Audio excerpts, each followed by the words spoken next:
tubanze tubibwireho buke. Nitwa Ilunga Munyamahoro, ndivukire muri Kongo aho bita ku Kabara, niho navukiye ku Kabara ka ruguru kwa Muhebera muri 74. Iryo zina narihawe n'umusirikare wari uhari icyo gihe, asanga mvutse ampa izina ryiwe rya Ilunga. Ababyeyi bashobora bagerageza kuntita yandi yose, ntabwo yafashe iryo ngiryo aba ryo riza gufata. Ndarikurana kugeza igihe ababyeyi bahisemo kwimukira epfo za Yugobogo aho bita mu Banyakabara nyine, kubera impamvu z'umurimo w'Imana. Kuba duhuye namwe ni ibintu by'agaciro cyane. Turabashimiye kuba uru rubuga kugira ngo tubashe gusangira ibyiza by'Imana. Twumvishe ubuhamya bw'abantu benshi, twumvishe ubuhamya bw'umufasha cyane budukora ku mutima, bituma twifuza ko natwe twogira amahirwe tukabona umwanya mwiza nk'uyu nguyu wo gusangiza abantu bose batuye ku migabane itandukanye y'isi imirimo Imana yadukoreye. Ngo rero turashima Imana rwose kuri uyu mwanya mwiza tugiye kubabwira imirimo Imana yadukoreye mu buzima bwacu. Tumaze gukizwa, twabatijwe muri 94 urusengero rwa Methodiste nyine aho ngaho mu Rulimba rwa kabiri aho bita mu Banyakabara. Turakura turi abana b'Abakristu kugeza twubatse muri za 95. Tukaba dufite abana 3, tukaba dushima Imana ku mirimo y'Imana yadukoreye. Amen, amen. Ubuhamya rero buhera mu buzima twaciyemo. Turi abana b'Abakristu ko twagiye dukuranye tubona ababyeyi bacu bakijijwe bakoreraga Imana. Natwe turakurira muri uwo muco w'abana b'Abakristu. Turagenda tugeze ahantu tumaze kuba abantu bazima, dutekereza ko twashakisha ubuzima kugira ngo natwe twige kubaho nk'abandi bose. Turangije amashuri ntabwo twashobotse tubona imirimo twifuzaga. Hahise habaho ibibazo by'intambara, abantu baratabanyika nyine baja mu bihugu bitandukanye. Tugarutse nibwo twagiye mu bucuruzi bw'inka. Twabuhereye muri 2012 twimukiye hano za Bukavu tuvuye ruguru. Turakomeza kugeza muri 2020. Twakoreraga imashamba ya za Rugushwa, tugahindura tukajiriya za Misisi. Mu 2000 ico gihe twari dufite nyine hari hakiriho nk'uburyo bw'umutekano mukeya, twagendaga twisanzuye muri ayo mayira. Tugeze muri 2020 nibwo twabonye ukuboko kw'Imana. Imana idukorera igitangaza gikomeye. Imana idukura mu rupfu itugarura mu bugingo. Iyo myaka yose kuva muri 2012 nibwo twakoraga tugenda tugaruka. Ngera ahantu mbwira madamu, ndamubwira ati ninkomereza muri izi nzira iby'ubugingo iby'agakiza bizaba bigiye kunshirana pe. Arambwira ati se none uzabireka gukora, nurangiza kureka tuzabaho gute? Nk'uko nibyo byari bidutunze nyine. Ico gihe Imana ibirabyumvise, ntiyashobotse ibinkuramo vuba kubera ko yari izi umunsi n'isaha izabinkuriramo. uko nari maze kugabanukirwa rwose numvaga ko iby'Imana mbaye mbirambitse kugira ngo nshaka amafaranga kandi ninyaruka kore gahunda yose nyine nk'uko nabyifuzaga. Bibiri na makumyabiri nibwo nari mvuye za Yogobogo nshoreye inka nzikura mu Yogobogo bamanuka Baraka nkubita izindi ndazamuka umushasha wose nza za Uvira ndaza ntambutse ahantu imakobora ahantu hari umusozi muremure ngo ni Ruhanga. Yego. Hari ku itariki 18 z'ukwezi kwa mbere 2020. Yego. Hari ku mugoroba saa 10. Ngeze ahantu hafi y'ikigongwe nyine mu Kadeguka hari kanisa rya Sepake ngo ni Katongo. Twari kumwe n'umwana wari unshoreje. Ndamubwira ngo natambuka imbere akubita inka zive mu muhanda amamodoka n'amamoto atambuke. Yego yego. Naho ubwo tuba tumaze kwinjira mu gitero hagati tutabizi twasugenda tuganira twumva ko twashyitse Uvira tugiye gutangira kuruhuka nyine dushitse ahantu twisanzuye. Yego yego. Naho abagizi ba nabi bamaze kudutega naho batubonye duhagurutse makobora bahita baza kudutegera nyine aho dutambukira iyo misozi miremire. Nuko baradutega bamaze kudutega umwana amubwiye ngo nakubita inka atambutse njyewe ngo mpindukire ngiye gukubita iz'inyuma nibwo nahuye abantu banirukaho inyuma nyine bashaka kumfata. Nuko cyo nabwiye umwana narambwiye ngo nakizwe n'amaguru twapfuye. Yego. Ahindukiye nyine ariruka aragenda iwe arakomeza azambwira ko nawe bamwirukanye bamwe bamwirukanye abandi basigara aho ngaho nk'uko njyewe nari ahantu mu misozi miremire. Haruguru hari imisozi miremire hari hameze nka kurya ko abanyegiputa abanyisirayeli bavuye mu Giputa. Hari imisozi miremire munsi hari Tanganyika inyuma yanje hari ico gitero imbere hari. Yego yego. Mbura inzira mbura aho nca ubwo nyine bari hafi yanje aho ngaho bahita bamfata. Bamaze kumfata rero ubuzima bwo kubaho bwahise burangira. Ntekereza ko kurangiza nyine kubaye nk'uko bari bafite intwaro ari batatu bampagaze hejuru. Nuko bankura mu ico nari mfite cyose gishoboka abandi bakubita inka barazamukiye uruguru imisozi. Abo batatu basigara nyine bandangiriza ubuzima.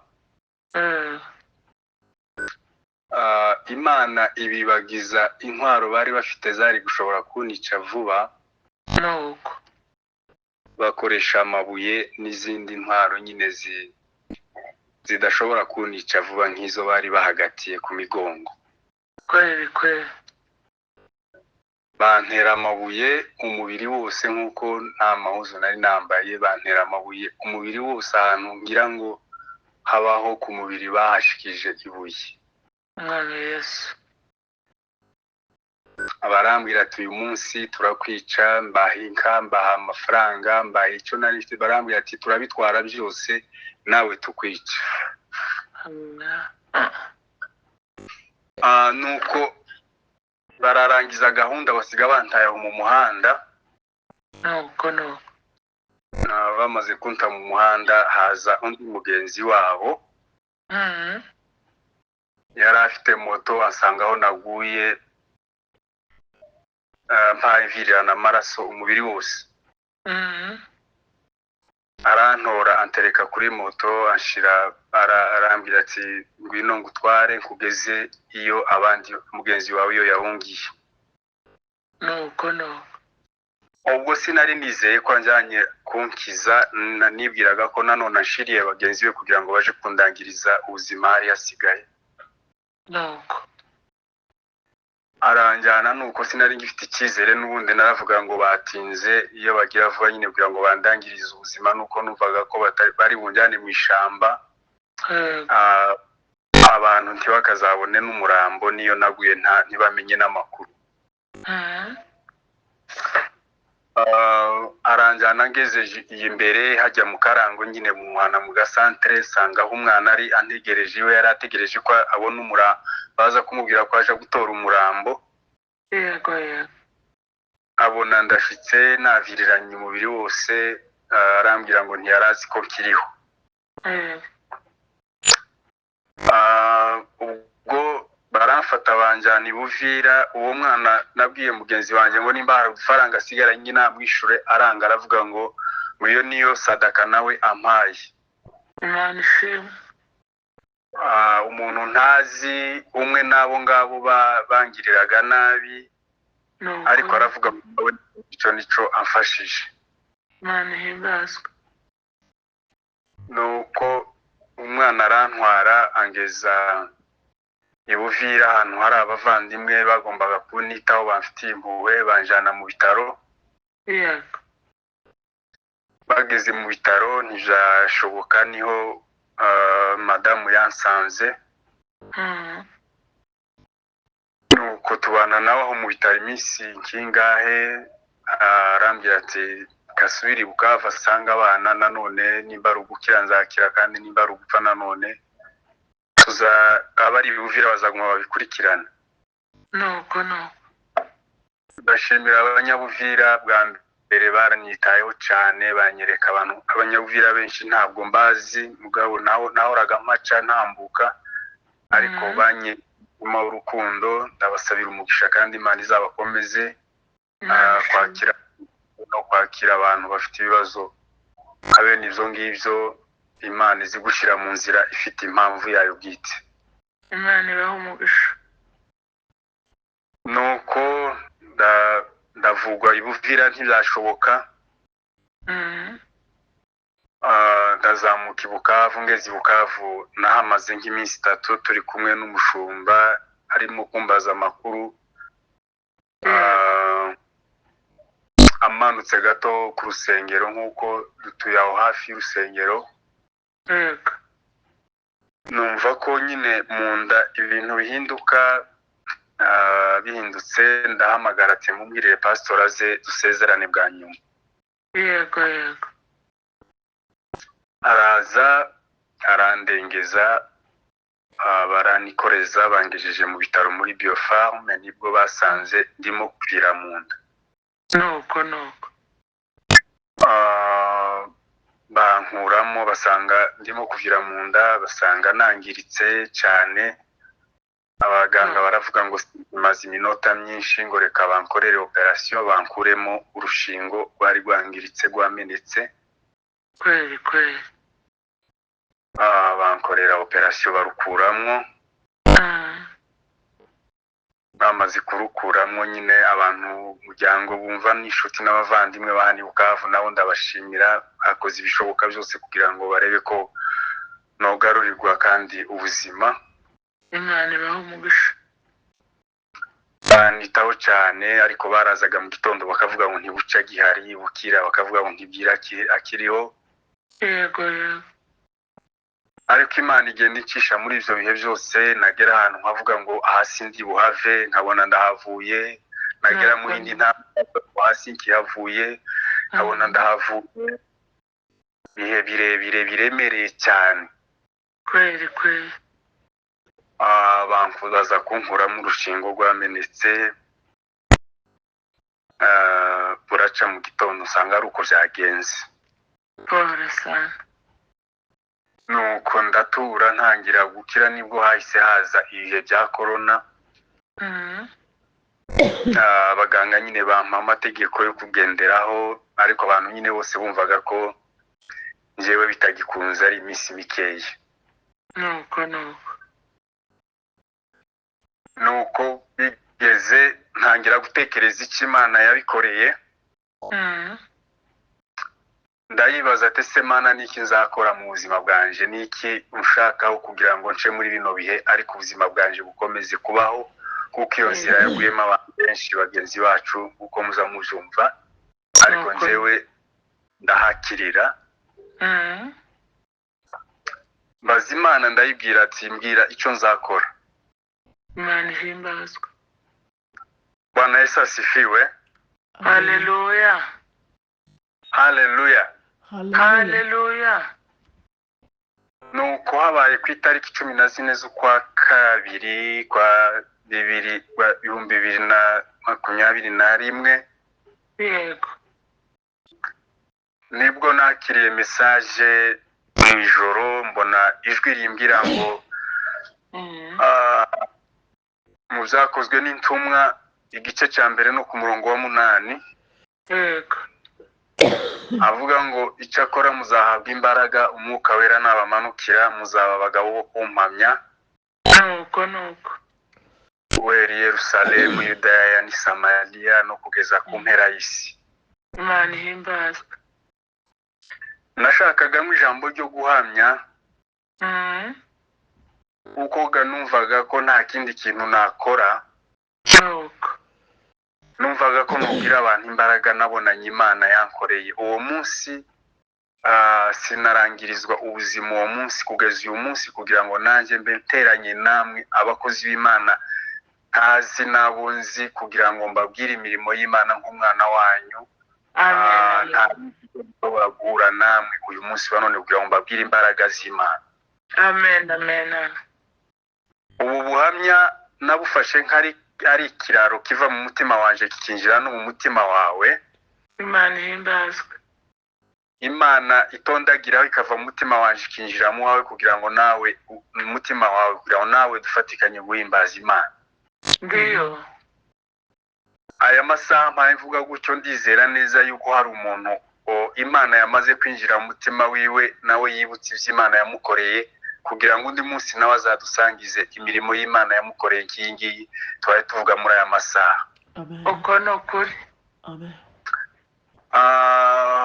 Nasohotse mu rusengero kuva saa 5:45 kugeza ubu nyine murangije, nari hanze abacu baye basenga ndabategereza, ndavuga ati sindi bwinjire kuko ndarogoye abandi, ariko ndabategereza kugeza mushoje mbashe kubona umwanya kugira ngo naje basangize imirimo y'Imana ikomeye kandi ifite umugambi mwiza ku bwoko bwose n'abandi bose bafite imitwaro yo kugira ngo babwire abantu Imana imirimo Imana yakoze kugira ngo babashe kuva mu bibazo bibaza, babashe kuva mu ndwara barwaye, babashe guha Imana icyubahiro aho Imana yabakuye. Ndabikanije wa mbere wacitse ku icumu, ahubwo hariho n'abandi nabo muri iri joro cyangwa se muri iki gitondo dufatikanye guhimbaza Imana. Imana ihimbazwe.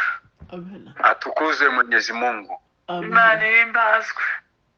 Haleluya. Haleluya. Imana ihimbazwe. Nuko aho niho natangiriye. Uwo niwo munsi nabyutse mu ijoro ndandika ndavuga ngo Mana ushimwe yuko umpaye icyerekezo kandi unyeguriye, umpaye ijambo ryo kuvuga ko ngomba kubwira abantu kugeza kumpe. Ubu turi ku mpera y'isi. Ubu ngubu nibaza ukuntu nzagera muri Europe, ntekereza ko nzagera muri Aziya, ntekereza ko nzagera muri Amerika, nzagera muri ahantu hose, n'abari ruguru, n'abari Uvira, n'abari Kalemi, n'abari hani Bukavu ducanye ibyanzo batari bazi ko uyu munsi wa none dushobora gusangira imirimo y'Imana ikomeye. Ubu ngubu isi iri mu kiganza cyacu kuko mwene data Hoste yavuze, Imana yo mu ijuru ibaho mu gihe bwose mwatekereje gukora iki kintu. Uko no kuri. Ubwo rero nshuti zanjye bavandimwe, Imana yo mu ijuru imaze kunyereka icyo kintu nibwo nahagurutse, ndetse ikomeza no kunyereka ibintu ngomba kuzakora, imbwira tuganira, nyereka abakozi b'Imana bansobanurira ibintu by'Imana. Nigeze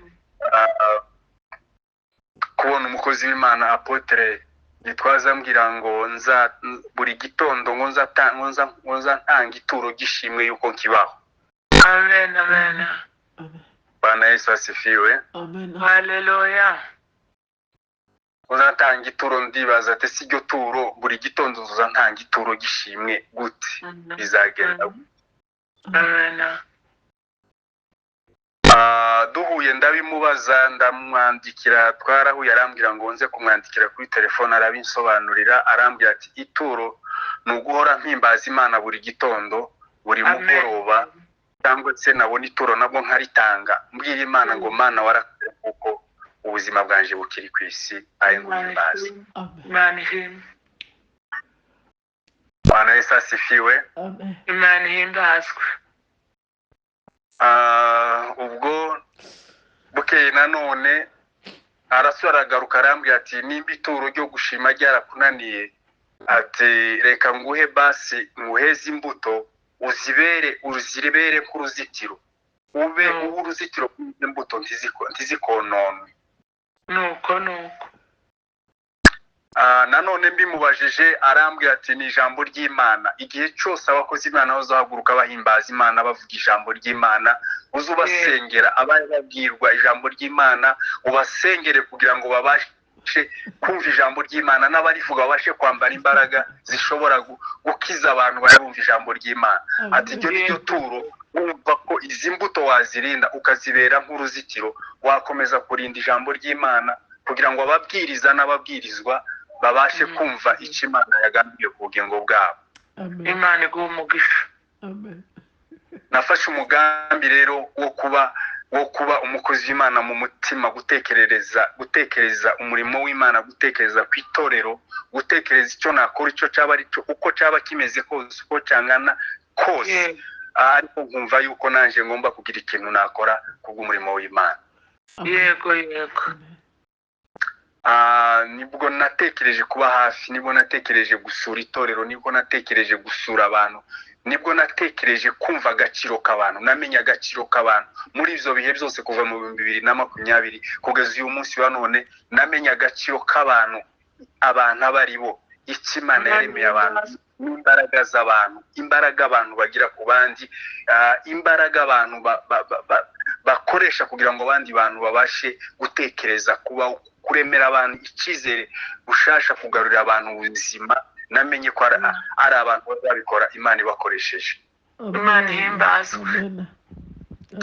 Niyo mpamvu jewe muri kino gihe nsigaye nibaza abantu nkavuga ngo ese abantu, kuko abantu bavuga ngo abantu babaye babi, kuko abantu bavuga ngo abantu babaye babi, kuko abantu bavuga ngo abantu babaye babi, abantu babaye babi.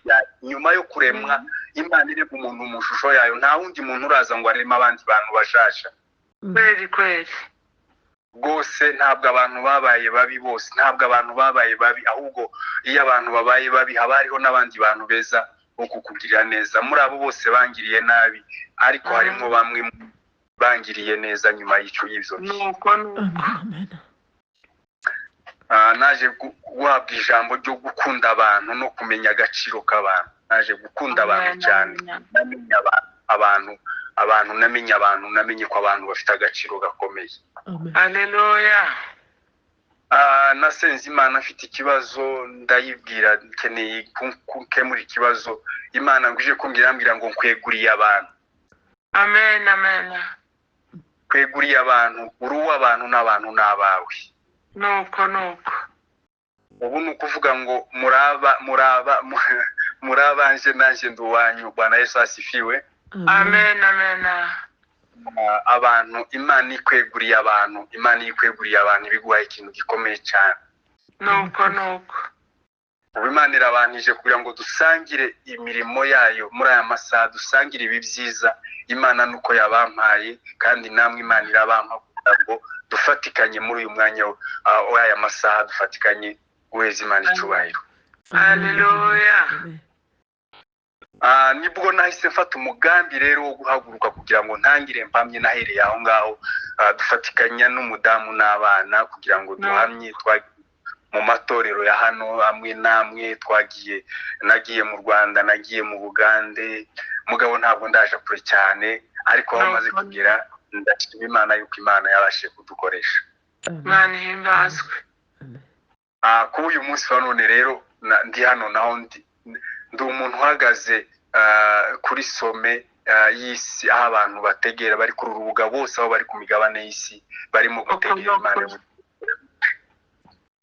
Nuko nibwo nahagurutse, Imana irantuma irambwira ati haguruka uje muri teritwari y'Imwenga, iyo ngiyo i Burega.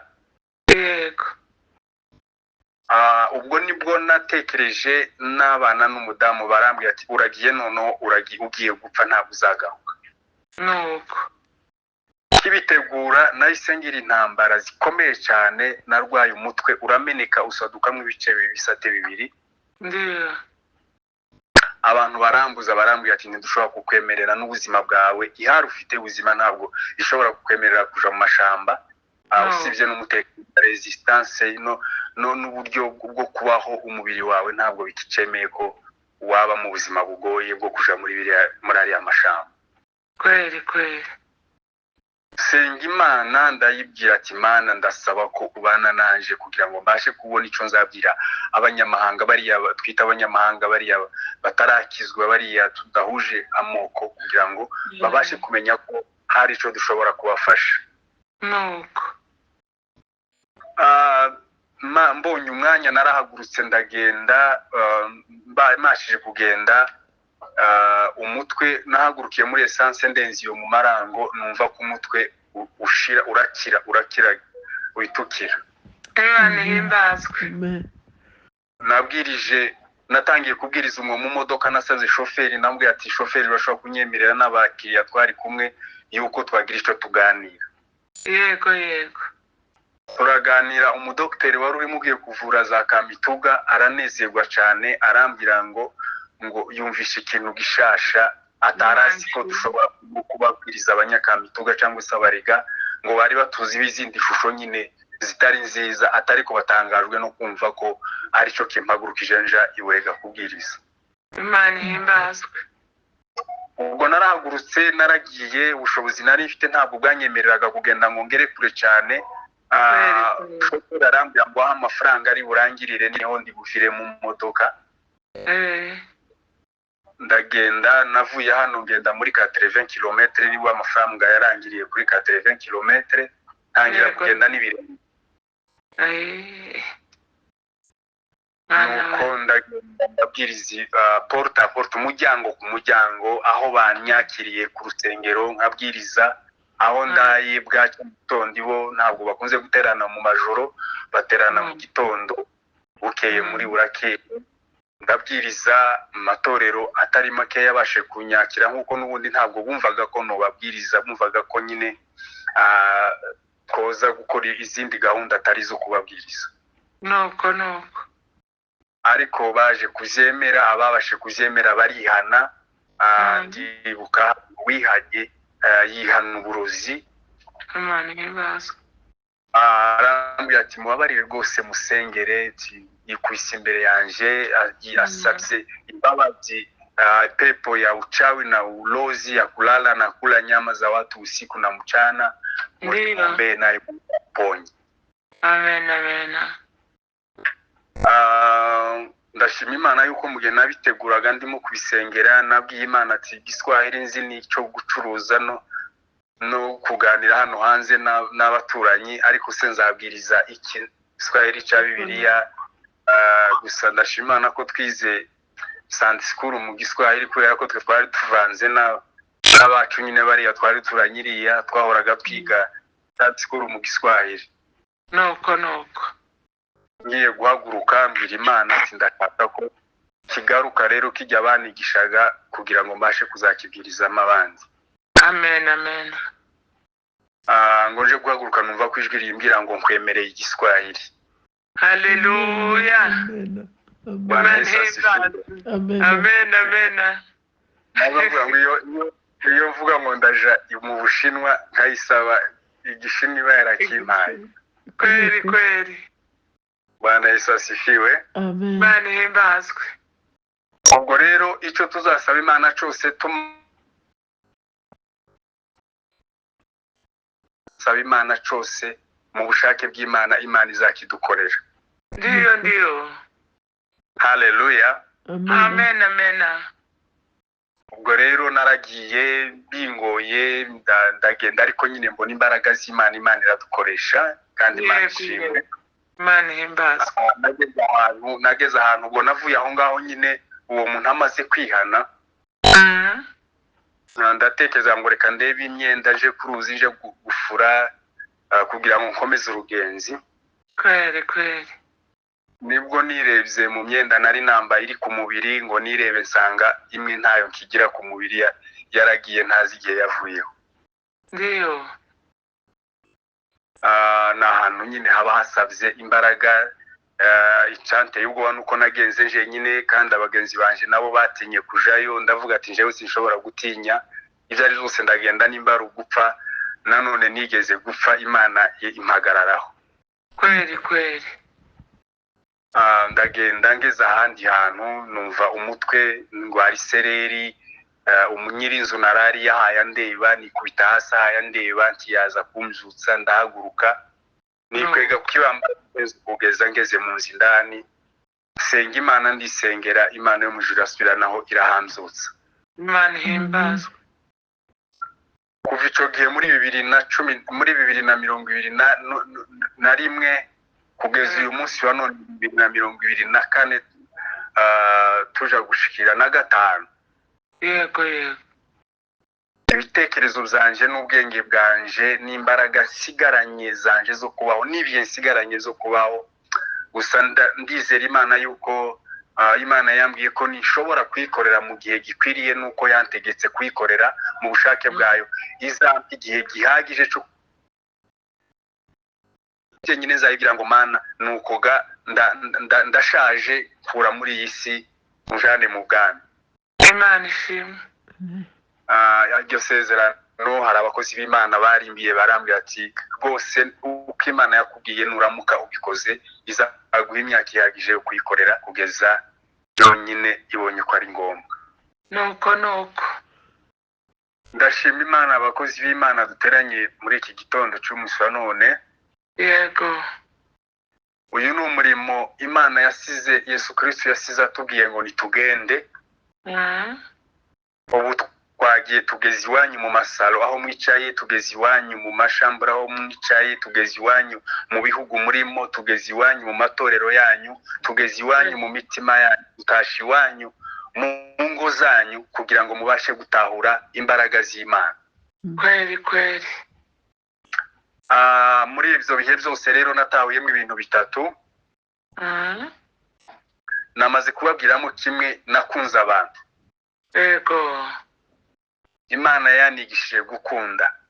Imana ihimbazwe.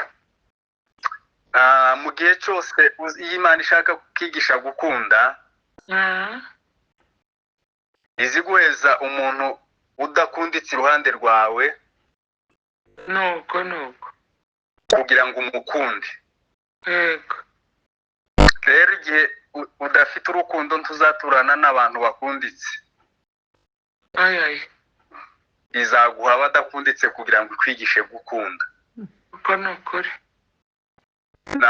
Aho turi natwe dufite amahitamo yo gukunda, ariko Imana irashaka kutwigisha gukunda abanzi bacu. Yego. Gukunda abanzi bacu kandi tubababarire. Imana ihimbazwe. Bo dusaba imbabazi batozi, dusaba abakristo tugomba kubabarira. Yego. Kuko nta mpamvu n'imwe umukristo yogira igikomere ku mutima kitashira. Amen. Konje wababwira ahangaha afite ibikomere n'inkovu nyinshi, ariko namenye impamvu Imana yangaruye no kugira ngo uyu munsi wa none bashe kubabarira. Iyo mfa wa munsi simba mbaye mbabarira. Nuko.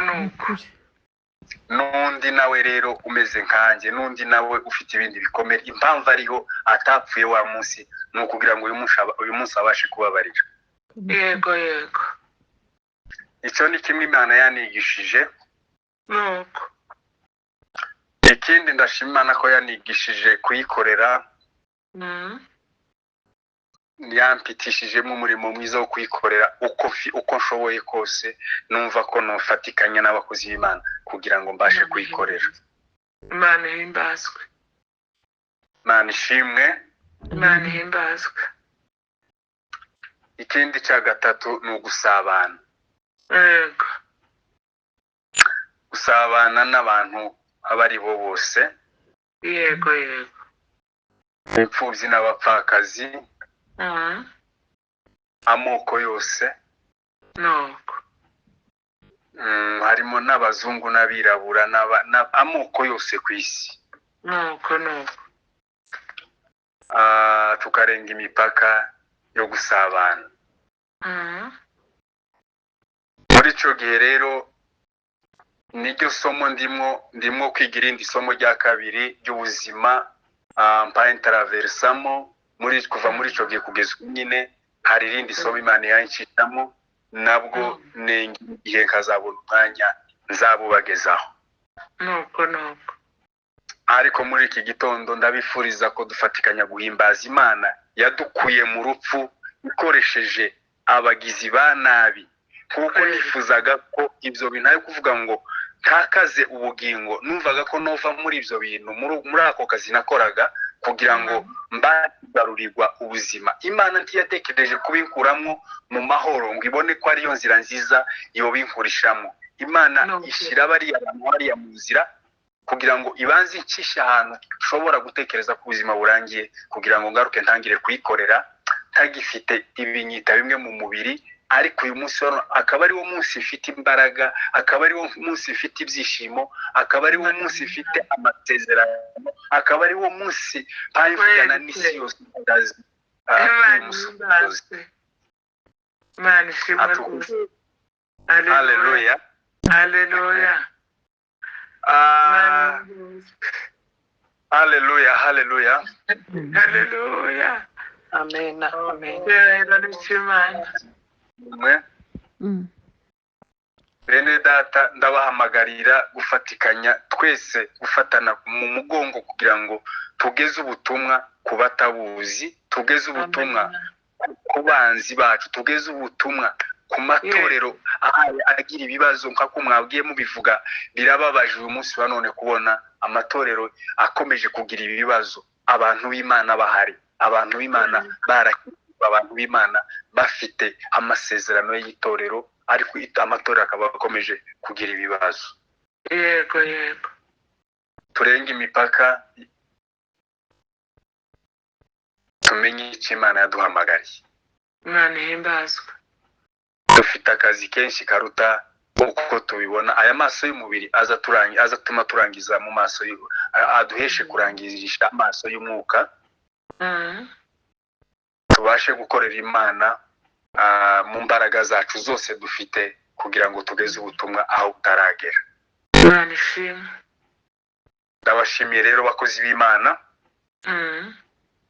babwira ngo muhaguruke, ntabwo ari amahitamo ahubwo n'itegeko twasigiwe na Yesu Kristo ngo tugende tubwire abantu ubutumwa, kandi dukoresheje ijambo ryayo cyangwa se ingeso zacu nziza, dukoresheje imbuto nziza, tuberera imbuto kugira ngo babashe gusoroma, bakorera Imana, bamenye Imana, bahindukire nabo babakozi b'Imana, dufatikanye uyu murimo. Imana ihimbazwe.